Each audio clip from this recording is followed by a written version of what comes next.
Bonjour à toutes et à tous, petite vidéo pour vous présenter les négociations à venir au CHU de Lille et pas des moindres. Alors les négociations vont se dérouler, la DRH l'a annoncé cette semaine, très rapidement en 2023 après le renouvellement des instances suite aux élections professionnelles.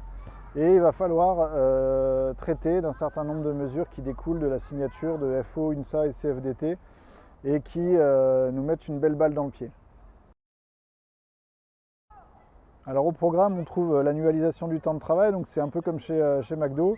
Quand il y a besoin de monde parce qu'il y a de l'activité, eh ben, on fait travailler tout le monde plus que de raison. Et puis quand l'activité est creuse, on impose des jours de repos et de congés. Alors les contre-coups du Ségur, c'est aussi la diminution des périodes de repos entre deux postes. On pourrait passer à un repos inférieur à 12 heures comme c'est le cas actuellement. Mais c'est aussi l'extension du forfait jour à d'autres professions que celles qu'on a évoquées dans certaines vidéos. Jusqu'à présent, les cadres, les psychologues, les ingénieurs et les AH par exemple. Mais ces accords prévoient d'étendre le décompte en jours et non plus en heures pour d'autres professions. C'est-à-dire que tout ce qui est hors sup, c'est gratos, ça ne se voit plus, c'est compté en journée. On nous annonce aussi l'obligation de négocier des chartes de fonctionnement des poules de remplacement. Au programme aussi, et on en a déjà parlé, le forfait heures supplémentaires, donc des contractualisations d'heures supplémentaires à faire tout au long de l'année, avec la carotte d'une surmajoration si on atteint bien les objectifs qu'on a contractualisés avec l'employeur. Et le plus gros morceau, c'est les campagnes de titularisation et d'embauche. Et là, il va falloir passer le curseur assez haut parce qu'on part de très loin, notamment grâce à certains signataires du Ségur au CHU de Lille qui, par le passé, avaient eux-mêmes introduit avec la direction des périodes de contractuels avant d'être mis sous stage. À l'époque, c'était l'UNSA qui avait validé ce projet.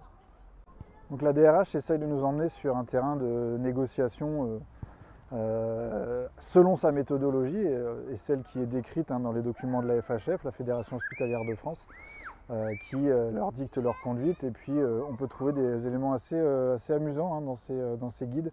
Notamment, vous pouvez le lire ici, celui de bien jauger de qui est autour de la table pour les négociations afin de s'y trouver des alliés.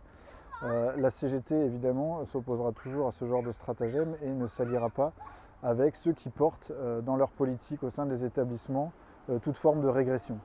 Alors ce qui est drôle, c'est que ces mesures, elles devaient être discutées avant fin 2021, on arrive fin 2022 et que le CHU de Lille n'avait jamais mis en œuvre ces discussions alors qu'elles sont la condition à l'octroi d'enveloppes budgétaires supplémentaires. Donc en gros, le CHU a fait le choix d'attendre, quitte à se priver de cet argent supplémentaire, la stratégie étant d'attendre les élections professionnelles et de savoir qui elle aurait en face d'elle pour lancer ces négociations. Et évidemment, vous en doutez, qu'elle préfère y voir les signataires du Ségur qui vont probablement aller dans le même sens que leur signature au niveau national et déréglementer pas mal de choses au CHU de Lille.